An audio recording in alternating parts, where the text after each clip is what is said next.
Germany didn't have an air force at all when Adolf Hitler took power in 1933.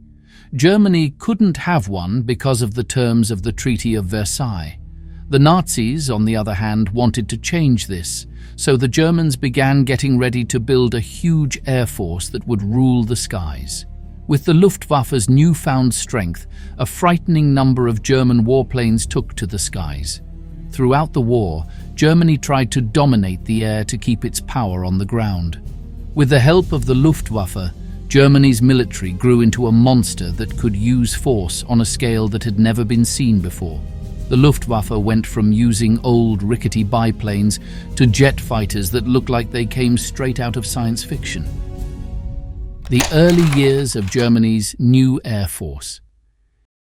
If you remember, when Hitler and the Nazis took power in 1933, Germany was still bound by the Treaty of Versailles. Germany couldn't break the rules because it was dealing with political problems at home, repeated economic disasters, and heavy war reparations. It didn't have enough money for a strong defense, let alone an air force. Still, men were sent secretly to the Soviet Union to train as military pilots, even before Hitler became president. In Germany, civilian flight schools were used, but it was hard for them to do their job because they couldn't train on any military-grade planes. The goal of their training was to make it look like they were learning how to become regular pilots. Preparations for making the Luftwaffe began just a few months after Hitler took power. The Deutsche Luftsportverband, German Air Sports Association, was formed in March and took in all private and state groups. It was in April 1933 that the Reichsluftfahrtministerium, Reich Aviation Ministry, was established. This ministry was in charge of designing and building planes. The Deutsche Luftsportverband changed its name to the Luftwaffe on May 12th, and Hermann Göring took charge of the new air force. During the Nazi era, he was the most important person in the organization, but he kept a cool head about many things, like philosophy and building planes, because he knew that other people knew more than him. Germany was focused on rebuilding its land power until 1936, so the Luftwaffe didn't change much in terms of its size. The Luftwaffe focused on tactical bombing to help operations on the ground. More research into theories and strategies became important to adapt to a new type of war, where having the upper hand in the air was essential to winning. The main way the Luftwaffe would go with its doctrine was set by Generalleutnant Walter Wever, who was the head of the Luftwaffe until he died too soon in an airplane crash in 1936. Wever believed that the best way to win was to destroy the enemy's industrial capabilities. His successors, on the other hand, were more interested in supporting operations on the ground, so they pushed for the development of smaller planes. This is how the Stuka dive bomber came to be. In the Second World War, the Ju-87 Stuka was one of the scariest machines ever made. It was used in large numbers and was very successful. It got a bad name not only for being harmful, but also for how it made people feel. On the permanent wheel struts, there were sirens that went off when the plane went into a dive. The Stuka was a great solution to level bombing that was also more accurate. Following the death of Wever, Göring became more involved in putting men in high-level roles. There were rifts in the upper levels of the company, because many of the people he appointed did not agree with him on many issues. The bad blood between the Reich's new Chief of Staff, Albert Kesselring, and Ernst Udet, who was in charge of the Air Ministry Technical Office, was interesting. Still, the Luftwaffe changed over time to become a flexible group that could do many things during the war. The Luftwaffe's new direction and the death of Wever produced a major weakness. They did not have any long-range heavy bombers. This made it harder for them to plan strategically, which was fatal during the Battle of Britain and later in the war. The Heinkel He-111 did its job as a medium to heavy bomber, but it was quickly deemed useless, and a good replacement was never made. There wasn't enough technical know-how or funding to make a heavy bomber, which made the job even harder. Large amounts of steel, copper, aluminum, and rubber were needed to build a strategic bombing fleet, but Germany could not get them. This was particularly true later in the war, when Germany's factories were being bombed all the time. The Luftwaffe gains experience. In July 1936, Germany started providing assistance to the Spanish nationalists during the outbreak of the Spanish Civil War. In a captivating display of history, Hitler dispatched a substantial contingent of German volunteers, drawn from both the army and the air force, to Spain. This conflict would provide a platform for German strategy and tactics to be thoroughly examined, particularly in the realm of aviation. Germany's latest aircraft designs would face rigorous testing in this arena. It is worth mentioning the impressive array of aircraft that were present, including the Junkers Ju-87 Stuka dive bombers, Heinkel He-111 medium bombers, and Messerschmitt Bf-109 fighters. In the midst of the war, the blitzkrieg tactic proved to be incredibly destructive. The focus was on the seamless integration and precise execution of various components of ground and air power. The utilization of air power during this time was truly unprecedented, leaving the German commanders and tacticians thoroughly impressed by its remarkable outcomes. The Nazis demonstrated a shocking lack of concern for civilian life when they carried out a bombing on the Basque city of Guernica, despite it not being a strategic target.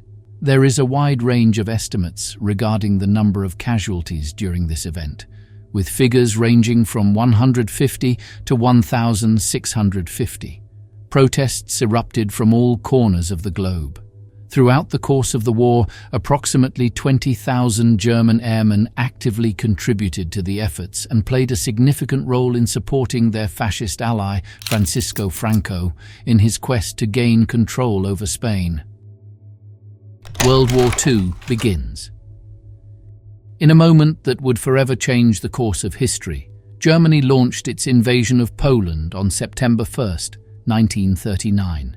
The ground operations were greatly enhanced by the Luftwaffe, whose invaluable and adaptable support proved instrumental in assisting the ground troops on numerous occasions. The Luftwaffe's performance in aerial warfare was truly remarkable, leaving a lasting impact and reshaping the dynamics of the battlefield. Germany swiftly overpowered the conventional Polish forces thanks to their highly advanced air force. In the campaign against Norway and during the invasion of France, the Netherlands and Belgium in May 1940, the Luftwaffe once again demonstrated its remarkable performance. In a mere 6 weeks, the Germans accomplished the unimaginable by defeating France, a nation renowned for possessing the strongest army in Europe. The German victory can be attributed to their bold tactics, lightning-fast maneuvers, the use of Pervitin, and the sheer dominance of the Luftwaffe. The triumph was nearly flawless. If it weren't for the momentary pause at Dunkirk, the British Expeditionary Force would have also fallen into enemy hands. Unfortunately, due to this moment of hesitation, the Germans missed out on the chance to capture 338,000 soldiers who managed to escape back to England. During the Battle of Britain from 1940 to 1941, the Luftwaffe experienced a significant setback. In order for the planned invasion of Britain to proceed, the Germans required air superiority, which led to the commencement of bombing runs over England.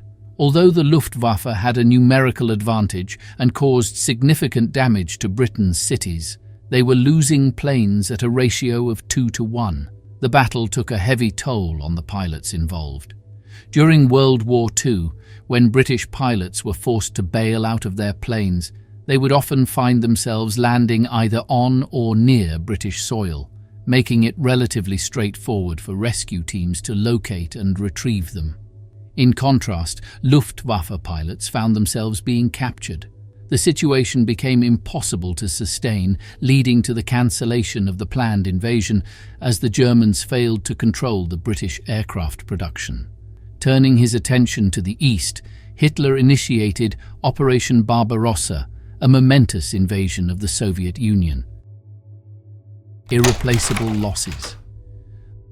The first few months of the German attack of the Soviet Union were successful, even though they were stopped just short of Moscow and couldn't fully take over Leningrad. A huge part of the Soviet army was killed or captured while the Soviets tried to adjust.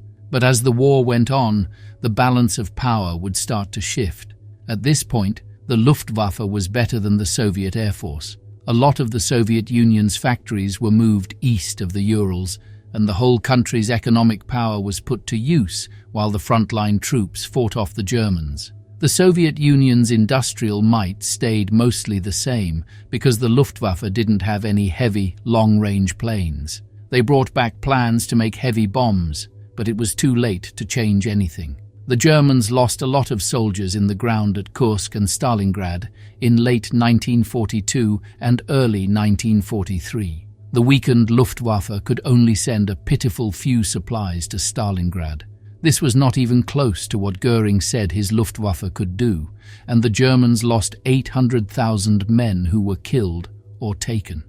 As the Soviets began to take back all the land they had lost, German scientists were hard at work making weapons that Hitler thought would turn the tide back in Germany's favor. Russia was making a lot of new troops, vehicles and airplanes, so these German Wunderwaffe would not be nearly enough to stop the Soviet progress. The first plane was the rocket-powered Messerschmitt Me 163. This plane was just as dangerous for its driver as it was for the enemy. Many skilled German pilots died in it because the engine was unstable and there was no landing gear. The first working jet-powered fighter aircraft took to the skies in April 1944 and did a great job. It was faster than anything the Allies could make, so it quickly proved to be better. But German factories were being hit all the time, and the Germans' war plans didn't include a good network of air defense. The Messerschmitt Me 262 was made in large numbers. A total of 1,433 were made. Still, it wasn't enough. By 1945, the heartland of Germany was being pushed from all sides because the Allies had better air power than Germany. As they watched the Reich fall apart, Goering recommended that he take over from Hitler. The Führer wasn't pleased and told Goering to be put to death for treason. The Nazis tried to catch Goering, but he escaped. The Allies eventually caught him and put him on trial. There was no more Third Reich or Luftwaffe after Germany gave up on May 8th. Like other parts of the military, the Luftwaffe used forced labor during its time in power.